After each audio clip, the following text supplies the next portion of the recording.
Hello and welcome back to another episode of Getting into Good Oxide. Hi, Sydney. Hello, hello.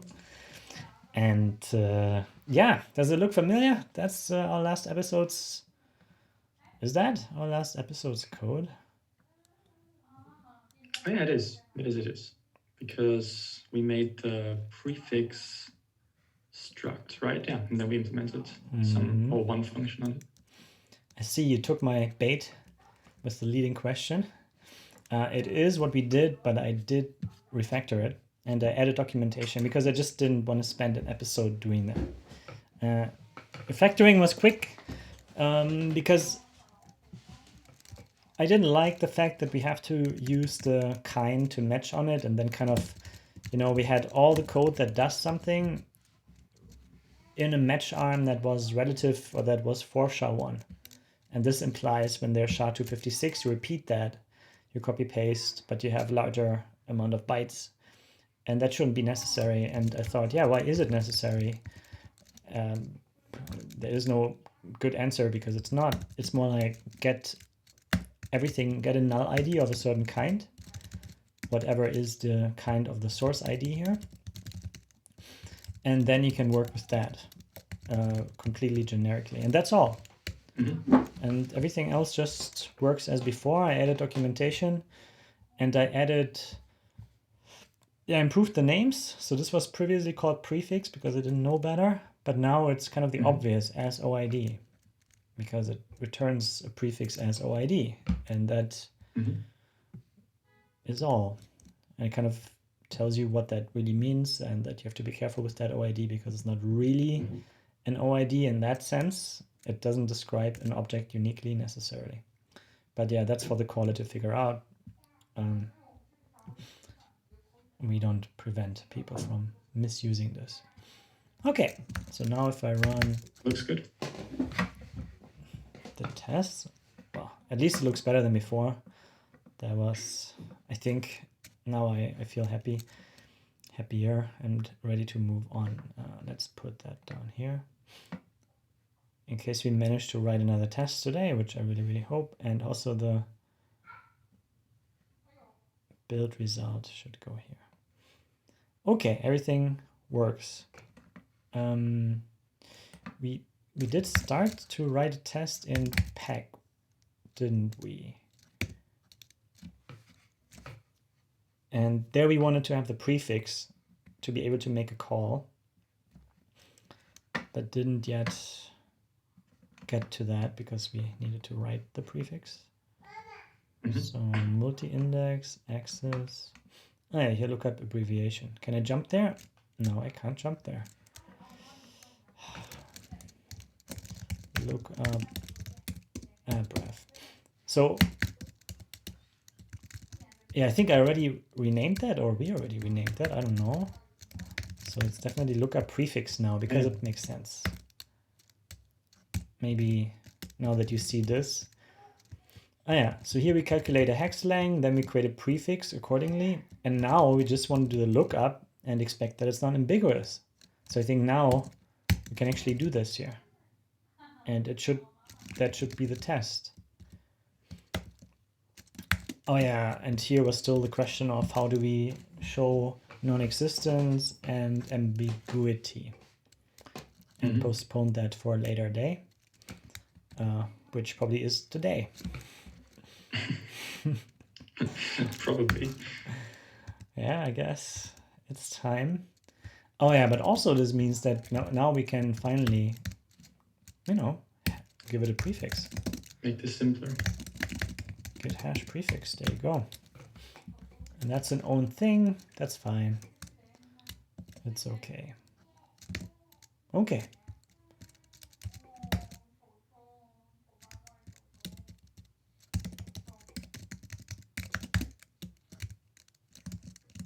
So now if I run this, it will tell us that it wants to be implemented. Okay. Yeah, so maybe that's first, huh? Make it non-ambiguous. So this is actually an expect for object found, because we expect the object to be present, and then we expect it to be non-ambiguous. Do we know that though? I mean, I don't know how you created the pack file in the first place, but you are sure that there is no ambiguity in there. We will see. If you implement this correctly, we will see. We will also use the same multi-index to test for ambiguity, of course. Like this is just the kind of general test to just throw stuff at it where we expect no ambiguity, and there's definitely one more coming with ambiguity. That's the plan. Let's not forget that. By the way, once you have great ideas for a test and you're afraid to forget things, it's probably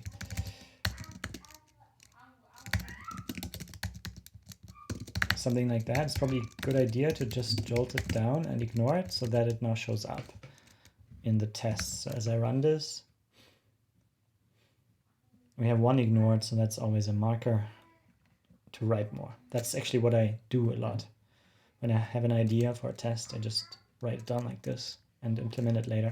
Or not, but at least it won't be forgotten. And since you mentioned it, let's just be sure we don't forget it. Ambiguity. No, still not. Still not. Okay. Can you? Okay. It just takes 10 seconds to update. Sure, why not? Take your time.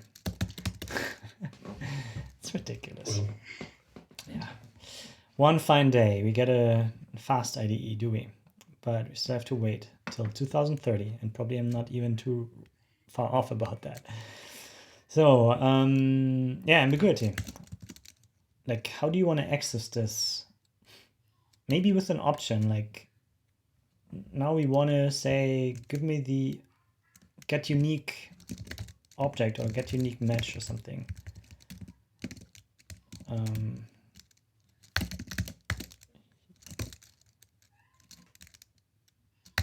Unique. You find an object and it could be ambiguous, but it might have a unique ID as opposed to ambiguous ID. So your plan is still to wrap the result in an option essentially, because you could also just make one big return type essentially, right? That encapsulates all three variants. Yes, but I try not to reinvent options, so to say, never. So that's always the kind of like I found it to be a tensor field or a field full of tangent, however you want to say that, because that would be the most explanatory to do this big type that can do all the states that are necessary. But also, it's always preferable to have an option when it represents exactly one particular thing, because then you inherit the whole API and it kind of fits into the whole system. Yeah. But then you just have this option that doesn't tell what it's for. So you have to choose. And it's a trade-off, definitely. And usually I choose for, in this case, we can probably get both. Like have an option like everywhere else where it says, not found. So that's established in the API that it can be not there. Then it's the option is none. And otherwise, in this case, we get an entry index or not.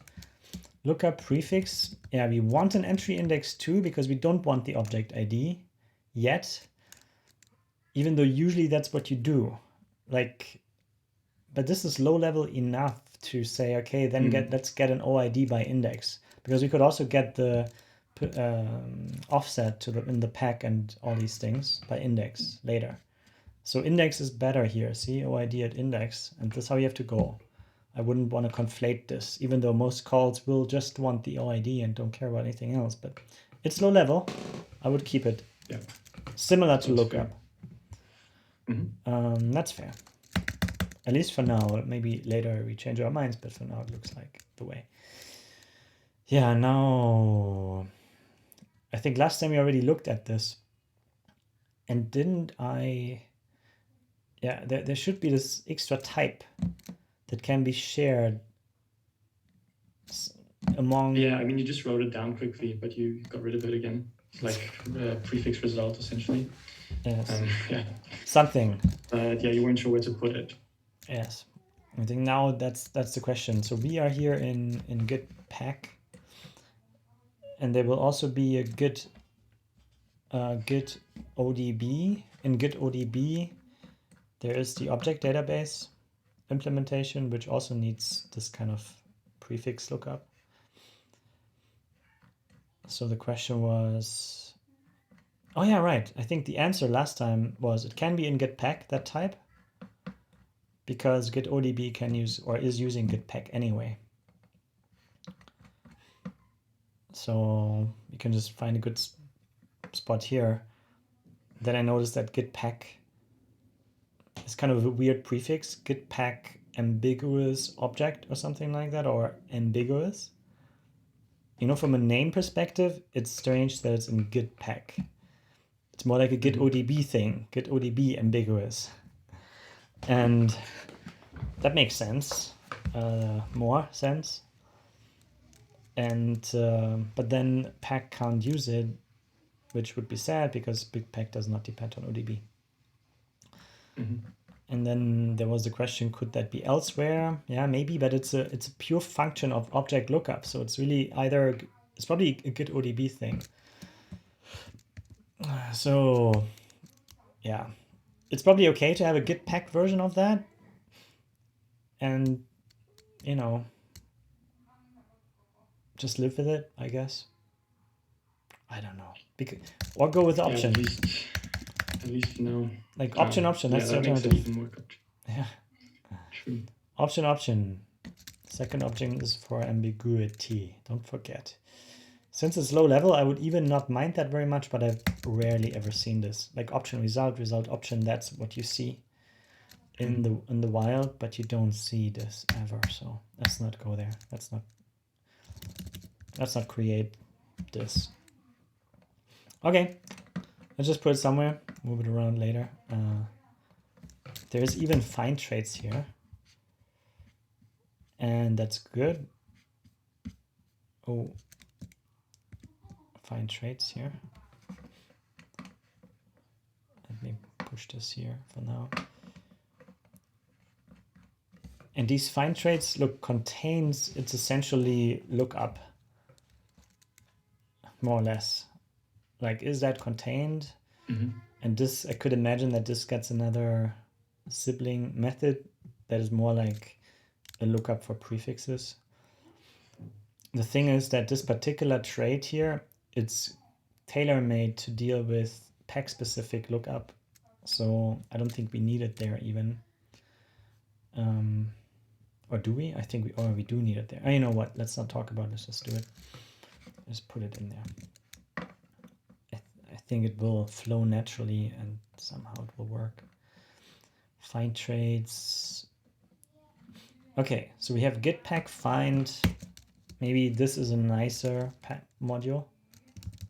Find. We have a bunch of options here for putting it in. And git pack find existing ambiguous.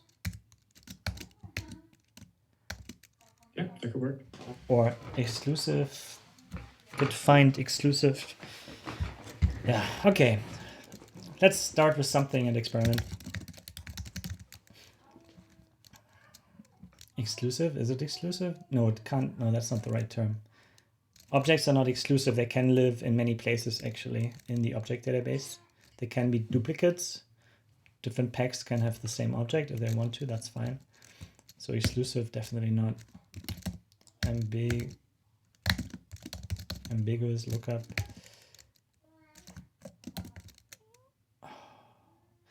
Index. I know what. If you have to git index lookup ambiguous or git index ambiguous lookup. What about that? I just put it here. Jeez.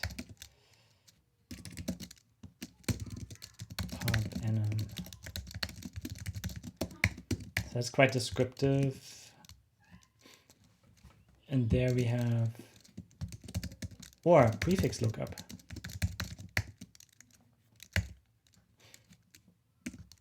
And then we have ambiguous or unique or one exactly one to be very, very specific. Then we have an, oh no, we have an entry index here. Voila. And that would be it, maybe. So we now have git pack index prefix lookup. And that seems to be a fine type for both index and multi-index. Because a multi-index is still an index if you think about it. It's just a different kind of index. Exactly. Yeah, I'd say that's, yeah, makes enough sense to me. Way to indicate if a lookup, despite successful, was ambiguous or yielded exactly one result in the particular index. Okay. And then we had this little utility, prefix lookup, type of n, that was called unique ID. Huh? Oh, but we don't have a unique ID. We just have a unique entry. And then it's an option entry index. And this is how we bring this thing back into the world of options, which then it's just a convenience, which might be used by some. And would this even be an option? I mean, aren't we at that stage?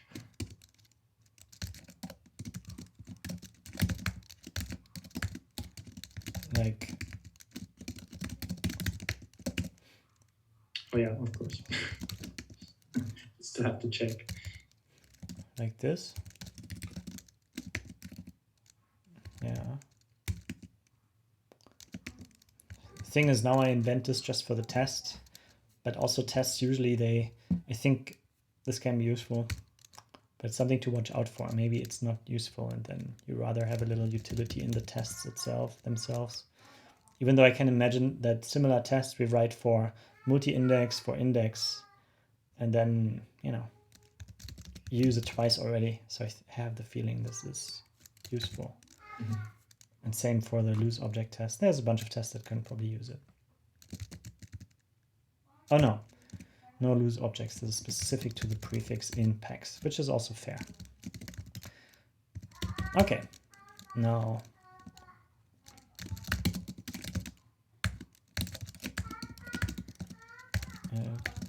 entry index is not ambiguous. Okay. This is why new crates I always start with missing docs is allowed, so that you can just write things down and play with it. Don't have to get bogged down in writing docs strings. Okay, so now back to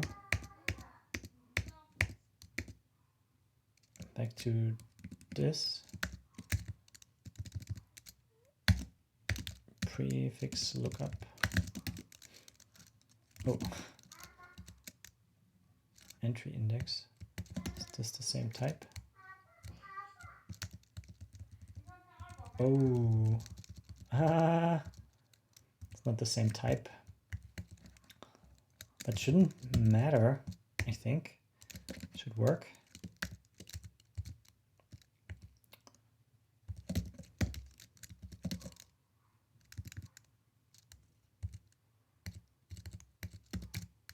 And then unique entry, non-ambiguous. And then we probably want to look up that entry.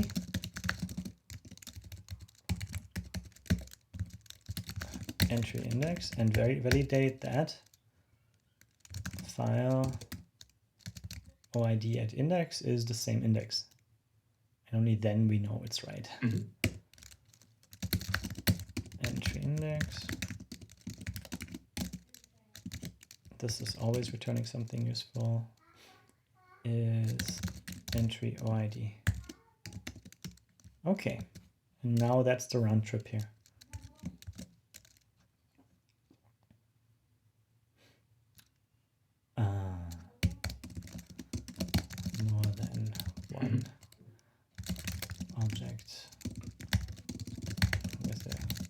prefix was found in the index.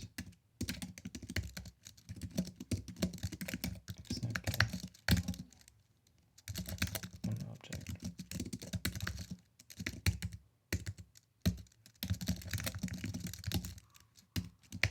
Was found. Okay. Now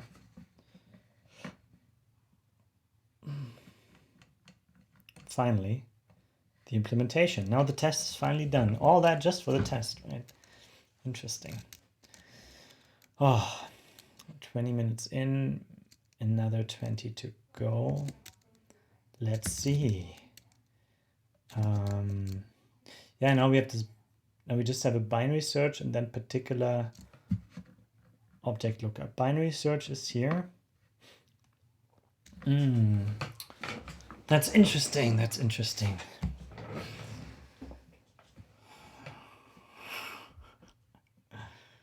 Let's see how GiG-2 does it.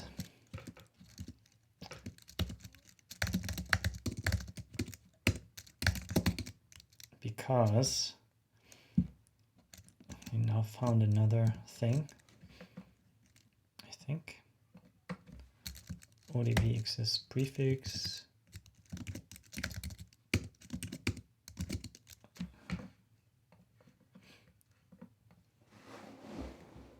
Here, see? So there's a min prefix lang. That was my question now. Because you see we have this fan. And the fan is like a jump table. So the first byte allows you to just skip a whole lot of object IDs. You basically skip, use it as, yeah, as like a directory. And this obviously needs a whole byte. So my guess is that the min prefix lang is 2. Nope, it's 4. Oh yeah, right, 4, because that's the hex prefix lang. You got me again. Yeah, that makes sense. 4, no, it doesn't. 2 hex characters is 1 byte, and for the lookup of the first byte, you only need this. You only need 1 byte. So the first byte of the ID is used, and that's it. So our implementation in theory should work with just 1 byte. So the min prefix lang is 2 for us. Now I wonder if this is something Git specific, so we should just do it, or if libgit2 and git2 are doing different things. I think this is something that Git wants.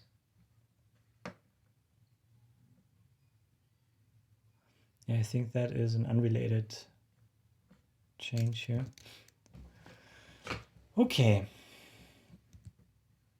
Oh, wait. Fix pathological. Maybe it's not unrelated.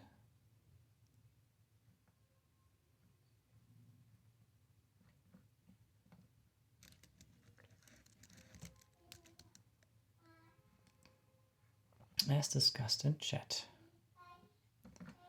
Commits with details. Yeah, I don't know. It doesn't look like it. Don't want to dig in. Let's check Git. What's the, or, you know, we can probably just try it. Git ref parse.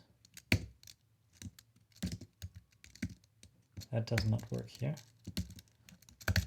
Git ref parse head. Okay. Git ref parse works. Okay. Look at this, it even prints candidates. Phew. We can't do that with the current implementation, with the current way of doing this. But we could possibly allow that because we have this fancy prefix lookup result. We could allow it. But look at this, it finds multiple ones and not just one. But let's see, can we go less and will not bark at us? Or will it just deny, will it just avoid trying? Look, okay. It doesn't recognize it at all. So 4 seems to be the minimum. Okay. Look how cool it is, actually, what it can do. It gives you the shortest unique name here as well. Shouldn't have some extra functionality. Yeah, I shouldn't have tried that. Shouldn't have looked at this, because now, yeah, it's probably okay to start with the simple implementation and then upgrade it nonetheless. Don't get me wrong. Yeah. But I'm a good bit. It would be easy to extend, right? Yeah, sure. But I'm a bit envious here. I admit that. Or git show me what I'm envious for. Where is this? There's only these translation files. Here, advise. The candidates are repo for each abref. Look, so there's a, yeah, so there's machinery, the whole complicated machinery that we saw, right? That's all built to allow this kind of thing. Not only to be fast, but also to remember enough state to be able to find these. On the other hand, maybe it's just an additional function. Look, we have the lookup, but we also have for each abref. So maybe that's something that we can implement ourselves. Yeah, I think I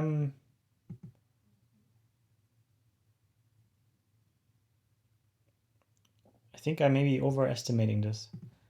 So I think we can have the simple implementation that libgit2 uses, but also potentially at least implement a function or a method that allows you to iterate by prefix. And that just prints out everything. And then you collect these and work further with them. And process them, and eventually you process them into the shortest unique thing. I mean, that's also something you can do on that small set of things that are not unique. But yeah, that's good to know. So that doesn't seem to be a corner here that we put ourselves in. And that's what I wanted to verify. So now I'm happy again. Prefix lookup, option prefix lookup.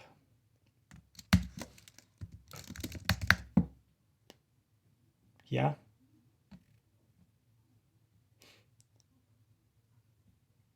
That probably makes more sense, yeah.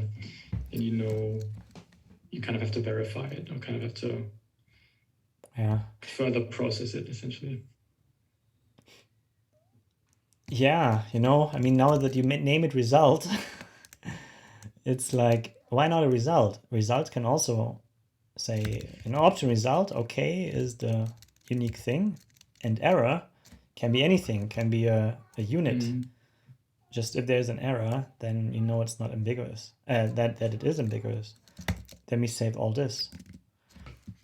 And we do have a result which allows all the fancy result methods that we can use to quickly, do exactly this. That's exactly, we were looking for a result all the time, I think. It's just about being descriptive with this, I think. But like you said, if it's low level enough, then maybe that's unnecessary. So what about a pub type prefix lookup result, and then we have a std result. I think I can just go with result here. And that's an entry, index, and this.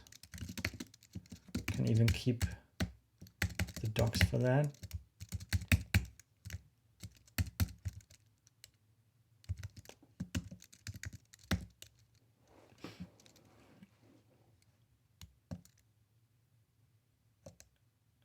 Okay.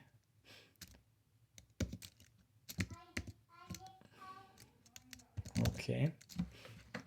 And now fix the tests.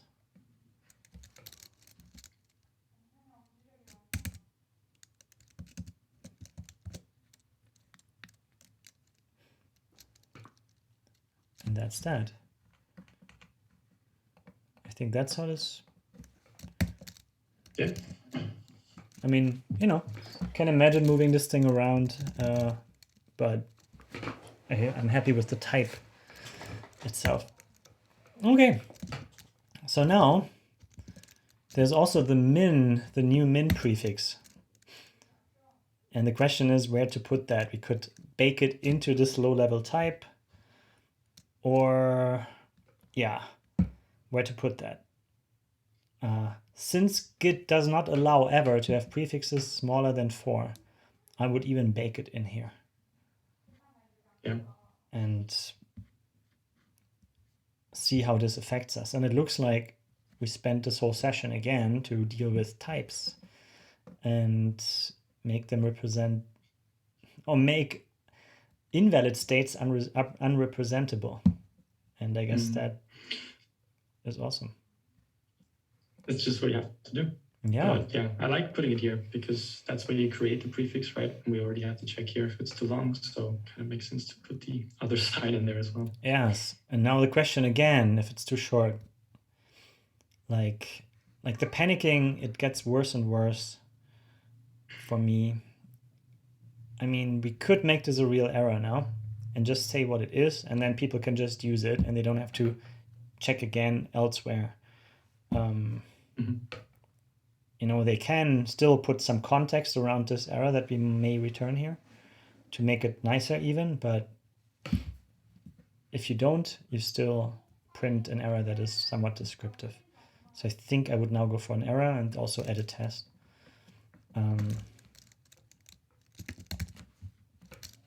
So then this would be more like try from ID.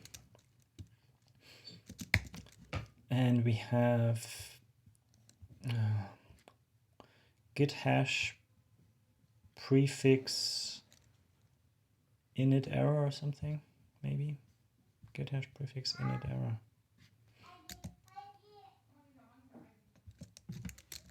That's good. Okay. Great, does it have to be? Let's see. Prefix pub mod init. So I'm now trying to kind of make this just for us to make sure this init is just for prefix. What is in here is just prefix related stuff and is not to leak to the outside world. Do I have quick error here? I might not have quick error here. I do have quick error, good. Pub use quick error.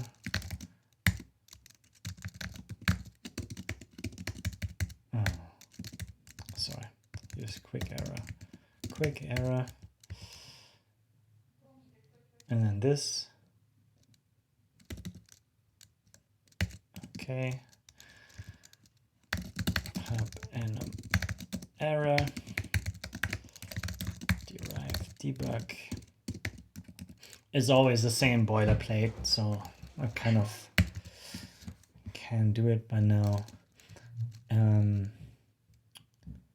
Now the too long case and the too short, maybe too short to start with.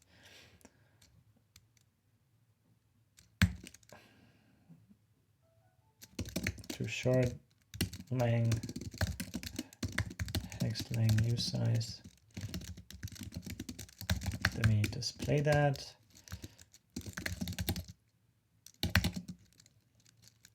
The minimum prefix, the minimum object ID, the minimum short length, hex length of a short object ID is 4, got hex length. Okay. Number 1 and number 2. Yeah, we decide we don't autocorrect, but we make this an error. Hex length must not be larger than the maximum hex length of the input ID.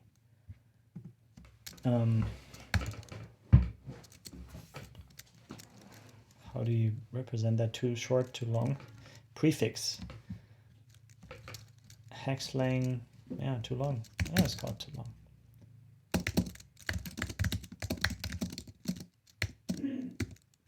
Yeah, this is more like an internal thing. This does not leak to the outside. What is visible when you print it is the display.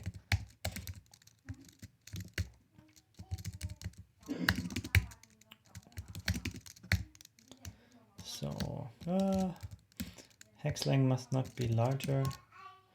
Yeah, it's a bit internal now. What happened? Why is it all breaking?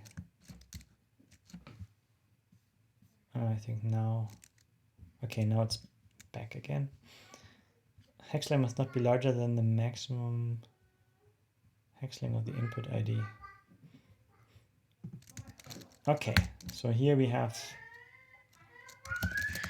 an object kind.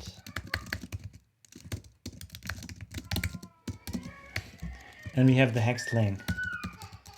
And then it's more like an object of kind.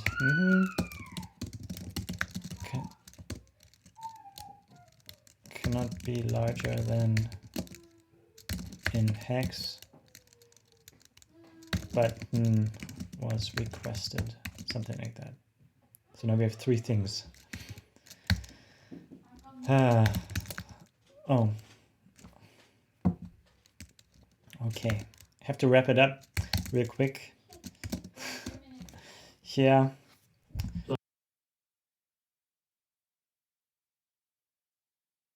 Oh, can't hear you anymore. Yeah, I know. That was intentional this time.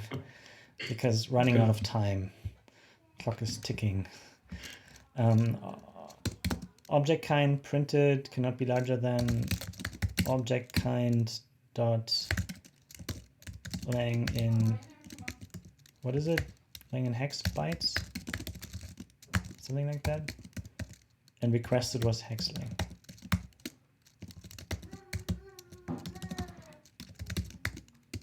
Lang in hex. Yeah. Okay, so that's very verbose, but tells you everything we know. So if you go through the length of doing this, then might as well do it nicely. Try from OID, and then we have a result here with prefix init error. Nice. Okay. And now this one here becomes, if this is bigger than that, return prefix init error. Too long. Object kind is ID kind and hex length. Like this. And in the end, that's an okay. And now this should not panic anymore. Okay, try from ID. This we unwrap. That should always work. And this should not panic anymore, but instead it's an error. Assert matches. And now we can try to import that error for the first time. So that thing on the left here,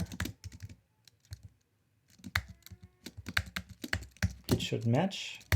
Get hash prefix init error too long. Right? And that's just my idea of how the path could be. And since we always initialize this thing, we might as well cut this out. Prefix error too long. Error, yeah. Why not? Usually I'm very specific with where these errors are coming from, but here I really see no other application than that.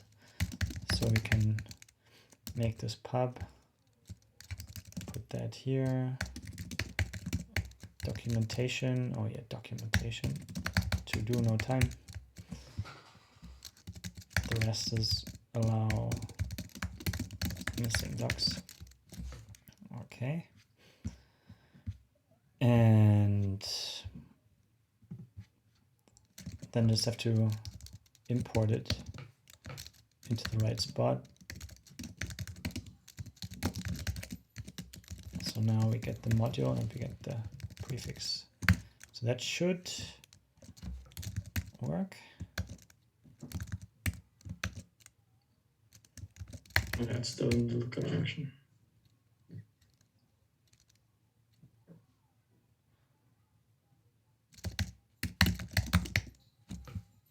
Sorry, what? It's still... I think the init is still in the original lookup function, but we're returning the error.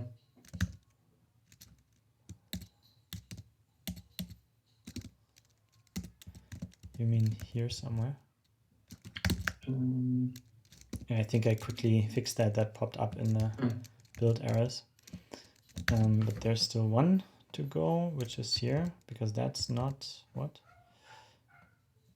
Ah, right. So the type is actually this. Okay, cool. So look at that. It actually worked. It builds, it compiles errors.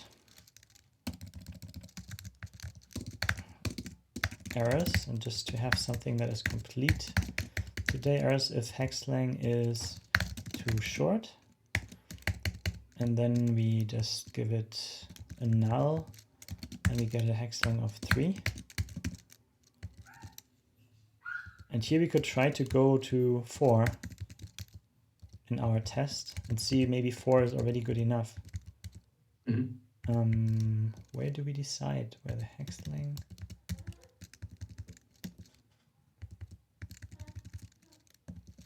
Ah, look, we already, oh yeah, here we should probably go to 4. Yeah, otherwise this will not work. Okay, cool, then we have it. Here we go 3, and less, we assume less is covered with that, and that is too short. Okay.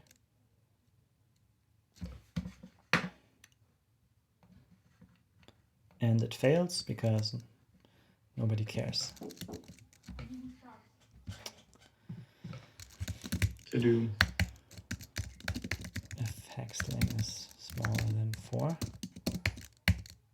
then too short. Okay. Might even make this like this, so it feels a bit more like out of the part of the same idea. Does it work? Ooh. Various valid inputs. So here apparently we get into the too short case. Max lang 0. And this is here, this one.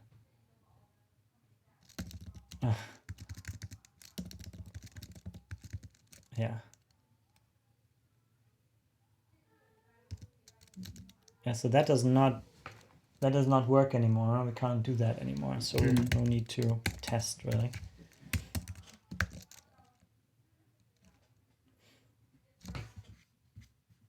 That is kind of tested down here. Now we just test with the smallest invalid one. Okay, so that's the new world we live in. We're one step closer. And yeah, you tell me, is this, you know, it's the real thing, the right thing to do. And that's the difference. I think so, yeah. Yeah. That's the difference between C and Rust. That Rust forces you to think about all these things and do that simple kind of stuff first, but it's actually hard because you really have to predict the future.